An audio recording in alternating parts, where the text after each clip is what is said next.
Hallo ihr Lieben und herzlich willkommen zu einem neuen Video hier auf Dino Adventure. Hallo! Ja, diesmal mit einem nicht ganz so tollen Video, nicht ganz so tollen Erlebnis, sagen wir mal so. Wir berichten euch von unserem mit Abstand beängstigsten und unschönsten Erlebnis, was wir bisher in Mexiko machen mussten. Die standen da mit mindestens 30 schwer bewaffneten Typen und ja, dass wir gerade in ein Kriegsgebiet reingefahren sind. Wir möchten mit diesem Video keine Angst vor dem Reisen in Mexiko verbreiten. Wir werden lediglich unsere Situation beschreiben und darstellen, so wie wir sie erlebt haben. Und ja, wir möchten auch nichts verharmlosen oder überdramatisieren. Wir sind in unserem jungen und naiven Leichtsinn einem der mächtigsten Kartelle der Welt in die Arme gefahren. Das war alles andere als schön. Aus Sicherheitsgründen möchten wir den Namen des Kartells, dem wir da in die Arme gefahren sind, nicht nennen. Davon wurde uns auch wärmstens abgeraten.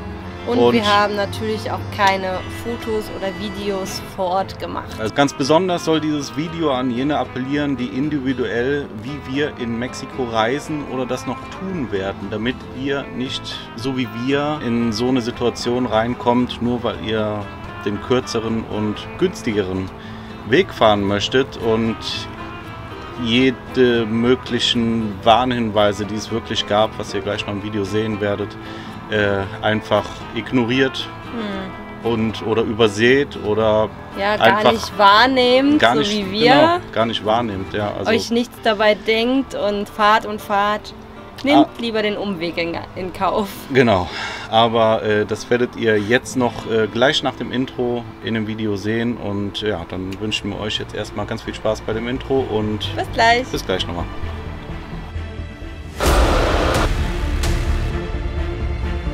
Wir sind Steffi und Carsten und seit Mai 2019 reisen wir in unserem Expeditionsmobil namens Dino entlang der Panamericana.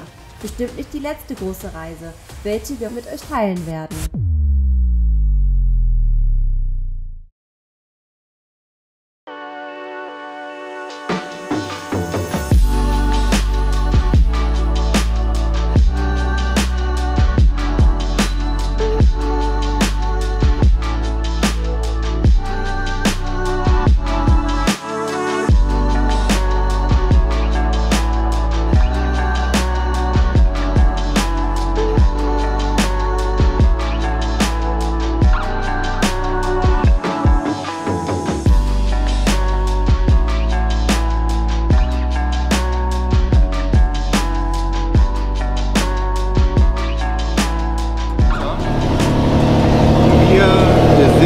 Im Bundesstaat Michoacán, haben gerade die Pazifikküste verlassen und sind auf dem Weg ins Landesinnere.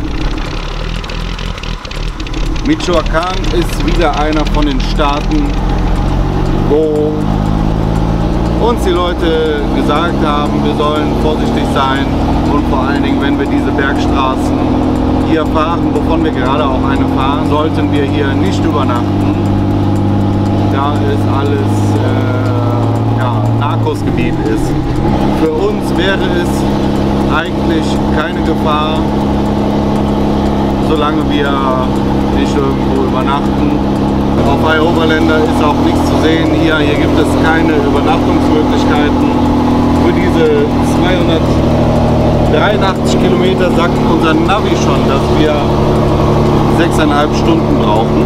So langsam wie wir hier den Berg hochkrabbeln und so viele Schlaglöcher wie die Straße hier hat, glauben wir ehrlich gesagt, dass wir noch ein bisschen länger brauchen.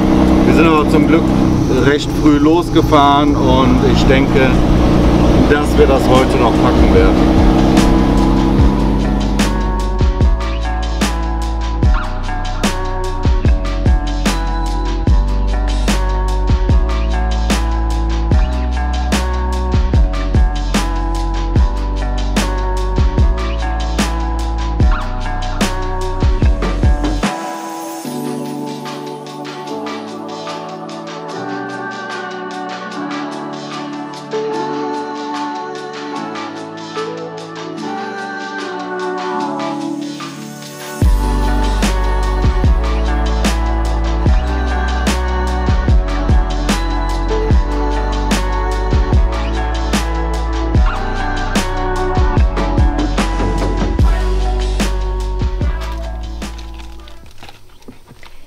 machen jetzt eine Frühstückspause. Wir sind jetzt gerade 2 Stunden unterwegs und sind gerade mal 76 Kilometer gefahren.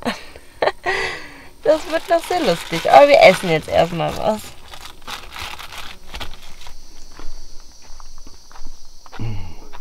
Auf jeden Fall hat man hier eine mega Aussicht. Schaut euch das mal an.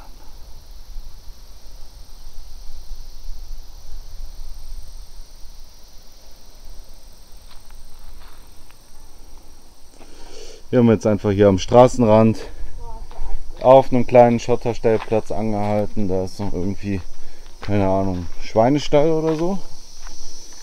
Ich weiß es nicht. Riecht auf jeden Fall wie in einem Schweinestall. Tiere sehe ich aber nicht. Das ist abgeschlossen. Ich habe abgeschlossen und du bist zu klein. Sie.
Kannst ja gar nicht bremsen. Weil ich fahre ja echt die ganze Zeit nur mit 30, 40 km/h entlang. Schneller kannst du nicht fahren.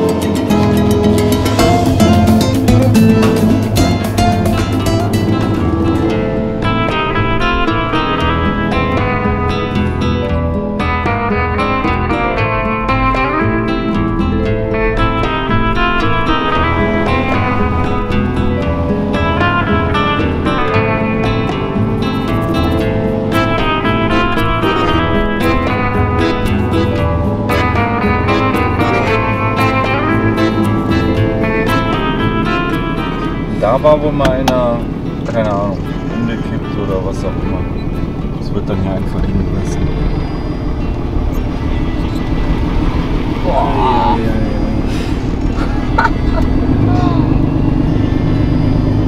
Scheiße.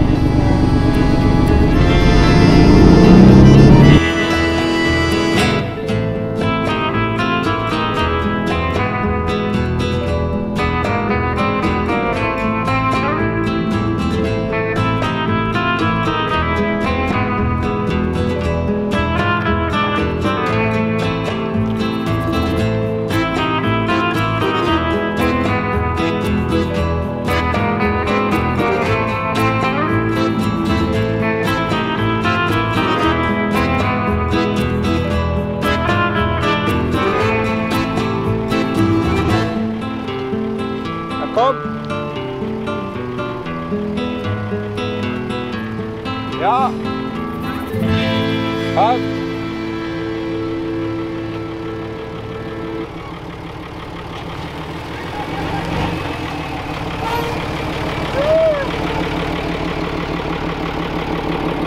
Das war krass. Wie tief geht's da runter? Ziemlich tief. Ziemlich tief. Deswegen bin ich ja ausgestiegen.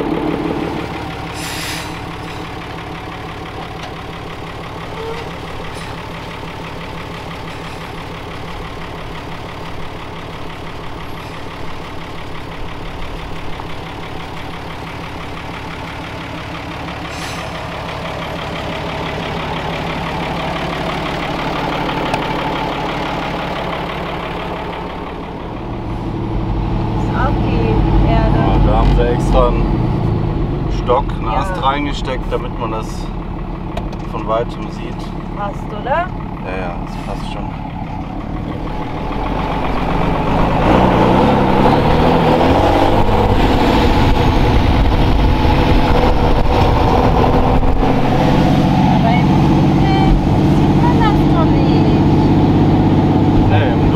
das hier echt verkackt. Der muss auf der Straße pennen. Also würde ich jedenfalls machen. Ich würde hier nicht im Dunkeln langfahren. Ich auch nicht. Würde ich hier jemanden fragen, der hier wohnt, ob ich mich hier hinstellen darf. Ja, und dann ist das so ein Drogenboss. Ach Quatsch. Ach Quatsch? Wir sind hier im Kartellland, ja? Ja, die leben aber nicht hier so offiziell. Nee, In meinen Vorstellungen sind das immer die Zäune, die man sieht mit dem riesen Tor. Und man sieht dann halt weit und breit kein Haus. Man muss dann Kilometer auf seine Ranch fahren. Das ist in meinen Vorstellungen. So leben die. Die Narcos oder was? Ja. Okay. Inkognito. Genau. Oha, was hier? Leute, die Brücke. Oh.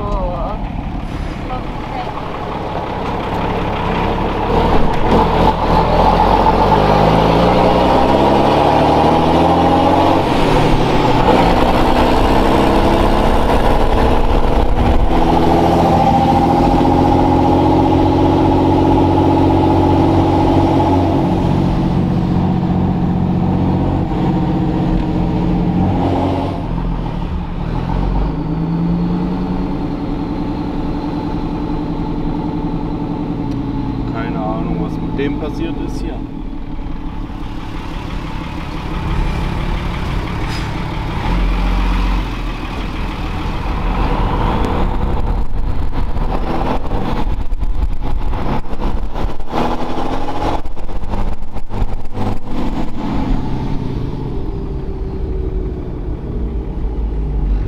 Nicht normal, oder?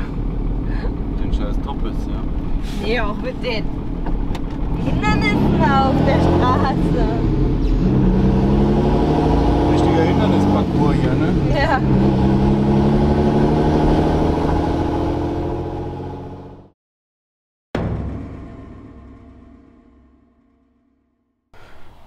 Wir sind gerade den Narcos in die Arme gefahren.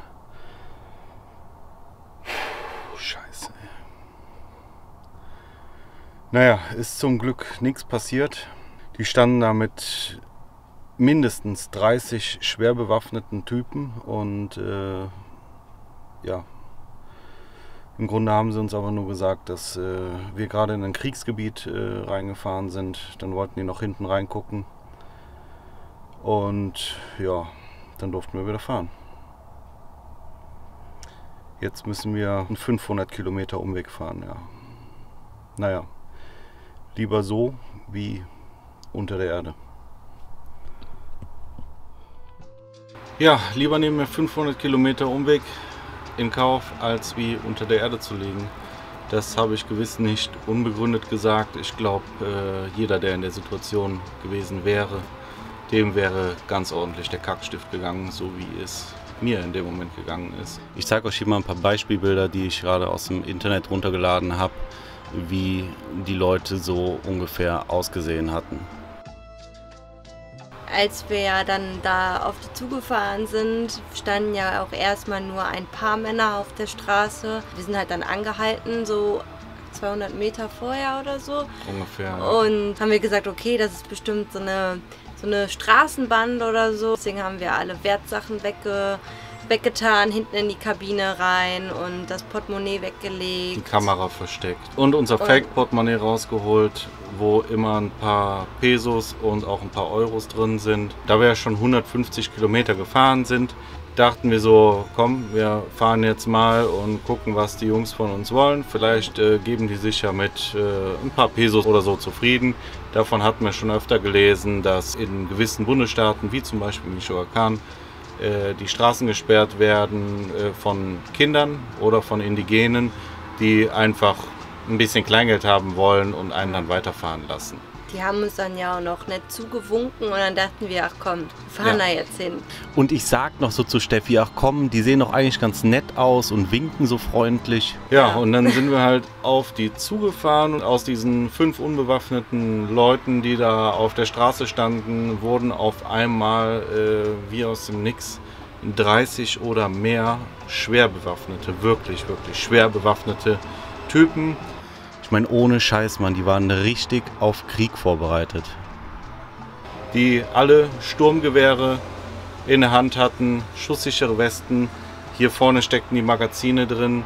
Da lief ein Typ mit einem Kaliber 50 Gewehr, was weiß ich, rum, was so lang war wie Steffi groß. Ja. Und hinter den Sandsäcken wurde dann auf einmal ein schweres Maschinengewehr aufgebaut, ja, wo uns dann so leicht anders wurde. Ja. Also ganz im Ernst, Leute, dieser ganze Scheiß, der bei den Netflix-Serien El Chapo und Narcos und Co. und was weiß ich, wie die noch alle heißen, die sind gar nicht mal so fernab von der Realität. Also ich bin ja gefahren, meine Knie, meine Beine haben so gezittert, ich hätte nicht mehr weiterfahren können, ich bin einfach stehen geblieben. Dann sind die auf uns zugekommen und haben uns dann erstmal auf Spanisch angequatscht, dann haben wir halt gesagt, dass wir kein Spanisch können. Dann sind sie rüber zum Carsten gegangen und dann kam aber jemand, der Englisch konnte. Der hat mir halt irgendwie erklärt, dass wir hier ganz beschissen gefahren sind und wir sind dann in ein Kriegsgebiet reingefahren. Dann kamen halt 3 Leute, die ziemlich gutes Englisch sogar konnten und der wollte dann unbedingt, dass ich aussteige und ihn hinten in die Kabine reingucken lasse. Aber ehrlich gesagt, ich wollte gar nicht aussteigen. Also ich war in dem Moment, ich habe mich in dem Moment sicherer gefühlt, einfach oben im Dino sitzen zu bleiben. Und die haben die ganze Zeit uns versprochen, hey, wir sind die guten Jungs, ihr braucht keine Angst vor uns zu haben und bla bla bla. Und man muss dazu sagen, die haben ja auch nicht mit den Gewehren auf uns gezielt oder so. Ich meine, dieses fette Maschinengewehr hinter den Sandsäcken, das war schon in unsere Richtung gerichtet. Aber keiner von denen hat den Eindruck gemacht, als würde er uns bedrohen wollen. Trotzdem habe ich mich ganz unwohl dabei gefühlt, dass er unbedingt wollte, dass ich aussteige. Und habe halt noch ziemlich lange mit ihm herumdiskutiert, dass ich nicht aussteigen möchte und ob er uns nicht einfach wieder zurückfahren lassen kann. Aber irgendwie wollte er sich gar nicht darauf einlassen und er wollte unbedingt hinten reinschauen, dass ich dann letztendlich doch ausgestiegen bin. Und ja, dann hat er sich noch mit Handschlag vorgestellt, seinen Namen gesagt, den Namen seiner Organisation bzw. seines Kartells genannt und uns nochmals erklärt, dass wir halt in ein Kriegsgebiet reingefahren sind, wo die gerade Krieg führen mit einem anderen Kartell und dass das andere Kartell nicht so freundlich wäre wie sie hier. Und wenn wir weiterfahren würden, dann könnte auf uns geschossen werden. Das andere Kartell würde uns das Fahrzeug abnehmen. Ja, als ich das gehört habe, wurde mir auch richtig heiß und ich weiß auch nicht warum, aber ich habe einfach losgeheult und war am Weinen die ganze Zeit und man hat richtig gemerkt, dass die Mitleid mit mir hatten. Also ich tat denen wirklich leid. Also da stand die ganze Zeit jemand neben mir mit dem Maschinengewehr, also ich saß ja noch im Dino, der hat die ganze Zeit gesagt, ich bräuchte keine Angst haben, wir sind die Guten und ich dachte mir die ganze Zeit, das ändert jetzt aber nichts an dieser Situation, ich will einfach nur nach Hause, also wieder zu umdrehen und an die Pazifikküste fahren. Ja. Ihr müsst euch das so vorstellen, ohne Scheiß, ohne hier Späße machen zu wollen. Ja, jetzt lache ich darüber, aber die hatten alle einen Joint am Brennen. Dann stand halt einer von denen mit so einer AK-47 umgehängt, angelehnt an den Dino bei der Steffi, guckt er so hoch und redet mit der und wollte ihr halt erklären, so, dass die keinen Grund hat zu weinen und hat versucht sie zu trösten, so Tüte dabei am Rauchen. Und ich dachte mir, oh, was geht hier eigentlich ab? Ja. Irgendwie habe ich gerade das Gefühl, dass man für die schon fast Sympathie empfinden könnte, so wie wir das hier gerade erzählen. Aber man muss auch mal dazu sagen, dass da teilweise Kinder rumliefen, die noch nicht mal Haare am Sack hatten. Also 14, 15, vielleicht 13 Jahre alte Kinder mit Schrotflinten und Sturmgewehren, die zwischen den ganzen anderen Leuten mit rumgewuselt haben. Letztendlich habe ich war ja währenddessen draußen mit dem anderen beschäftigt und habe den dann hinten reinschauen lassen und er meinte noch so, oh schön, cool, bla bla bla. Habe eigentlich irgendwie ganz nett noch mit dem geredet. Der meinte dann so, tut uns leid, dass ihr hier in diese Situation reingekommen seid. Aber es wäre besser, wenn ihr jetzt umdreht und ihr dürft jetzt fahren und dann ist alles gut. Und genau in dem Moment hat sein Handy geklingelt und dann hat er irgendwie 2 Minuten lang telefoniert, kam dann zu mir zurück und meinte so, ja, der Patron hat gerade angerufen, wir würden euch gern anbieten, wenn ihr das möchtet, dass wir euch in einem Konvoi durch das gefährliche Gebiet hindurch begleiten und euch bis nach Uruapan bringen, wo ihr auch hin möchtet. Also wir wollten nach Uruapan. Das ist eine kleine Stadt, die älteste Stadt Mexikos, nebenbei bemerkt, und das war unser Ziel. Und die meinten, ja, da würden wir euch gern hinbringen, in einem Konvoi begleitet. Wir müssten allerdings einen Bagger mitnehmen, da wir die Straße mit Autos blockiert haben und das erstmal freiräumen müssten, damit ihr vorbeifahren könnt. Es könnte aber sein, dass wenn wir auf das andere Kartell treffen, dass auf uns geschossen wird. Und ja, in dem Moment haben wir uns nur so gedacht, so vielen Dank für das Angebot, aber nein, danke. Wir drehen um. Ja. Ja. Wir haben dann auch die Plätze getauscht, der Carsten ist weitergefahren. Ich konnte gar nichts mehr. Auch die waren zwar super nett, ich kann jetzt nichts Negatives sagen, aber es war in der Situation wirklich, ihr könnt euch nicht vorstellen, was ich für eine Angst hatte, weil da war kein Handyempfang, kein Netz. Also wäre da was passiert, uns hätte niemals jemand gefunden. Einfach alles mit uns machen können und keiner hätte gewusst, wo wir waren. Ja. Kein Handynetz, nix, einfach nichts da oben. Und ja, 50 Kilometer davor nicht und sehr wahrscheinlich 100 Kilometer weiter immer noch nicht. Dann sind wir umgedreht und den ganzen Weg zurückgefahren. Da werden auf jeden Fall jetzt noch ein paar Aufnahmen von kommen. Ja, und im Nachhinein muss man ja auch ganz ehrlich sagen, wie blöd wir waren, dass wir diese ganzen Hinweise, wo man hätte darauf schließen können, dass man hier vielleicht besser nicht weiterfährt, allerspätestens bei dem Punkt, was ihr ja auch gesehen habt, bei der Strecke jetzt auf dem Hinweg, wo die Sandsäcke aufgebaut waren, wo wir dann auf dem Rückweg nochmal daran vorbeigefahren sind, hatten wir gesehen, dass neben den Sandsäcken eine Polizeistation stand, die verlassen war. Ja, nicht nur verlassen war, die war auch durchlöchert von Einschusslöchern.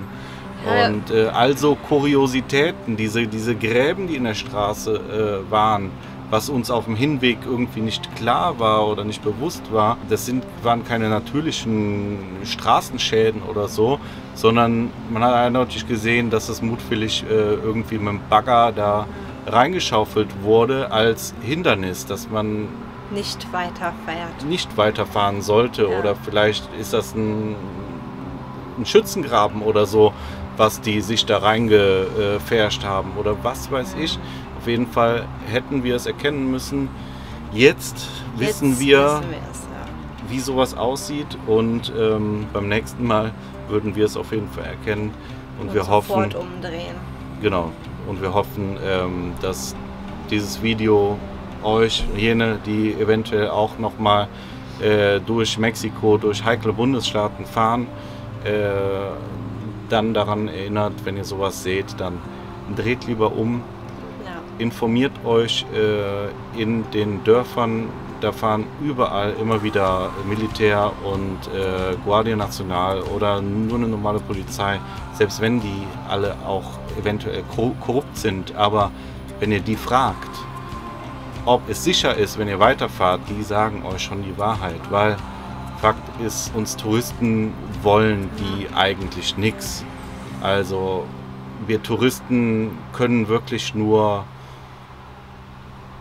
unbewusst, unbeabsichtigt, ganz blöd irgendwie zur falschen Zeit falschen Ort sein und irgendwo reingeraten, wo man halt nicht reingeraten möchte, dass dann etwas passiert, aber ein Kartell würde,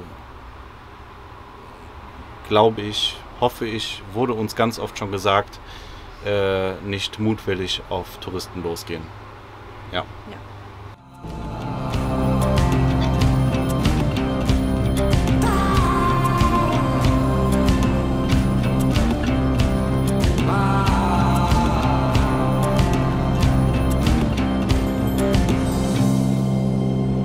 Ja, und als wenn diese ganze Situation an sich nicht schon gruselig genug gewesen wäre, sind wir auf dem Rückweg auch noch voll in den dichten Nebel reingekommen.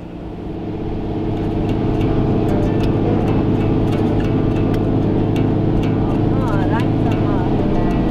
Sehen wir halt gar nicht.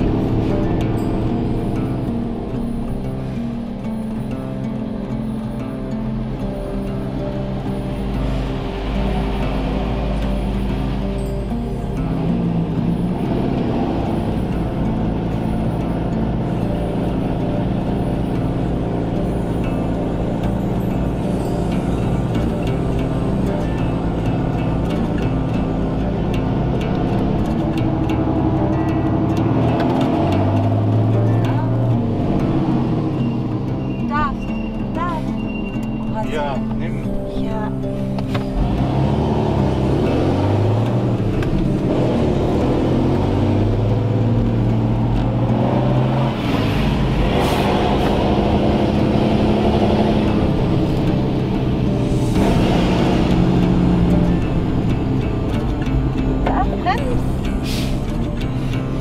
Kommt zwischen hier und da nächstes Mal noch irgendwas? Ich guck jetzt.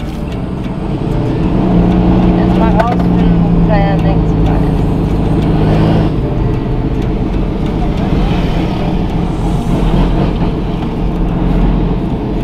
Wir können auch einfach die ganze Zeit beim Militär bleiben, dann passiert uns nichts. Ist das Militär überhaupt? Nationalgarde. Sag denen mal, die sollen uns Playa Nexpa bringen.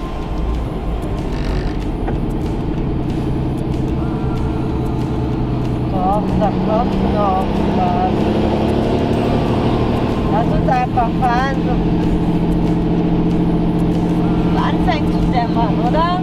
Ja. Und dann gucke ich noch mal. Achtung.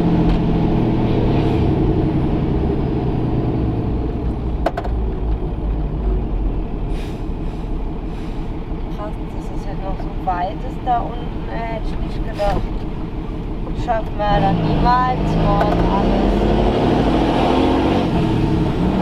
Wir fahren heute noch, soweit es geht. Oder irgendwas zu essen, ich hab echt Hunger. Ich hab jetzt nicht. Haben wir nichts, ne? Was? Könnten wir heute abkaufen, ne? Jetzt sieht nicht so geil aus.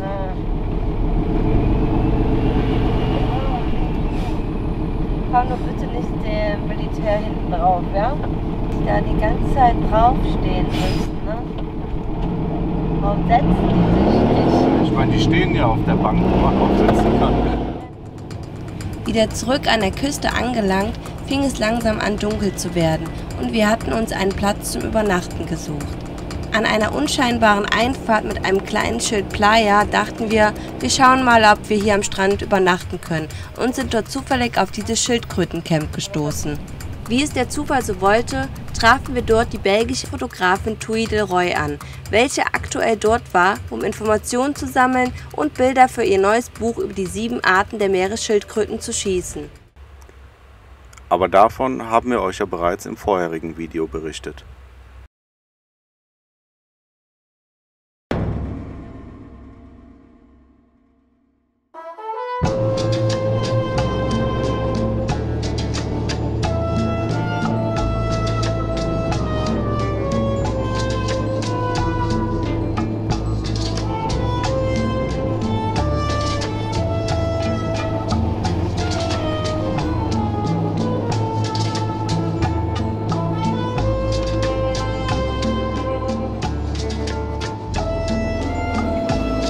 Gerade unterwegs und suchen einen anderen Weg ins Inland.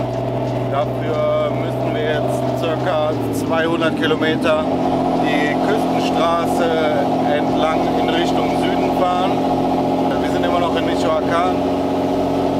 Gerade war eine Straßensperre wieder, die haben uns aber so durchgewunken und da standen wieder 3 oder 4 mit AK-47 ausgestattete Menschen, die eindeutig nicht zum Militär oder zur Polizei gehören.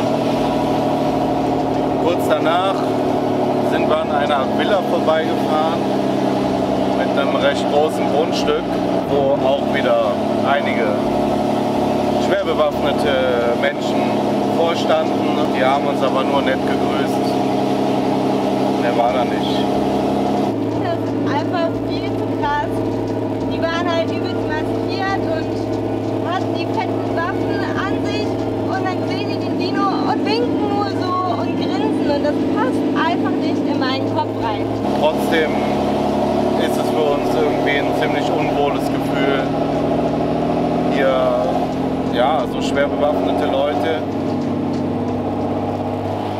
Oh, da liegt einfach mal ein LKW im Graben. So schwer bewaffnete Leute, die eindeutig halt nicht zum Militär oder so gehören, hier so am helllichten Tag in der Öffentlichkeit mitten auf der Straße rumlaufen zu sehen. Also man erkennt hier eindeutig, dass die Polizei oder das Militär, obwohl wir sie auch hier schon gesehen haben, hier voll geschmiert ist und überhaupt nichts zu sagen hat. Also, wir haben auch ehrlich gesagt keine Lust mehr hier auf die Ecke. Das ist uns hier irgendwie ein zu heißes Pflaster. Gestern wurde uns auch nochmal ausdrücklich gesagt, dass wir nicht in der Nacht hier entlang fahren sollen. Deswegen werden wir versuchen, heute so viel Strecke wie möglich zu machen und wieder in ein sichereres Gebiet zu kommen. Siehst du irgendwo ein Polizeiauto? Ich glaube, ja. Polizisten. Ja? Ja. Also es hat mich echt mitgenommen jetzt, die ganzen Storys. Ne? Ja. Buenas tardes. Poco. Aquí? Okay. Aha. Ich glaube, ich soll da parken. Oder? Ja, ich denke schon.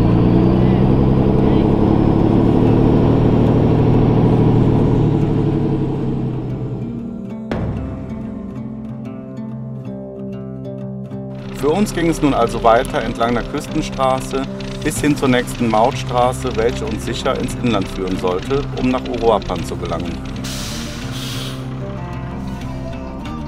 Also weiter Mautstraße, ja? Ja. Fahren nach Südwesten. Danach rechts abbiegen. So, wir sind gerade, wie viele Kilometer waren es? 200 oder so? Wo lang jetzt? Ja, die wir bis jetzt gefahren sind. 160? 160 Kilometer auf der Mautstraße gefahren, weil die sicherer war wie die Libre, also die freie Straße. Und auch viel schneller nebenbei. Maut hat es uns jetzt nicht so viel gekostet, 15 € umgerechnet ungefähr. Und hier sind wir jetzt in Nuevo Italia. Das wäre von hier aus über die Libre. Wir könnten jetzt wechseln, wieder auf die Libre. Nicht mehr weit. Wir haben jetzt hier kurz angehalten und einfach mal die Guardia Nacional gefragt, ob es sicher wäre, und die haben ganz klar gesagt, es ist nicht sicher und wir sollen lieber die Autopista, die Quota fahren, bis nach Uruapan, da wo wir auch hinwollen. Und ja, deswegen machen wir das jetzt auch. Ist zwar für uns ein kleiner Umweg, aber dann fahren wir doch lieber sicher. Wenn die das schon so sagen, dass da viele Narcos unterwegs sind, und der meinte, dass die uns den LKW stehlen würden. Aber man muss ja nichts riskieren.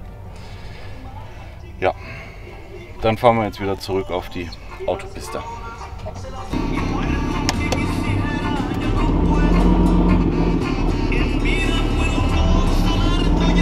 Ruhig wieder Kreise drehen. Zweimal drehen, ja. Nach 50 Metern nimm im Kreisverkehr die 5. Ausfahrt. 5.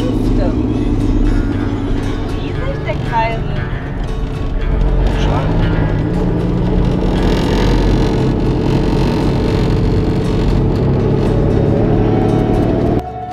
Auf unserem weiteren Weg ist uns dann auch dieser nicht enden wollende Militärkonvoi entgegengekommen.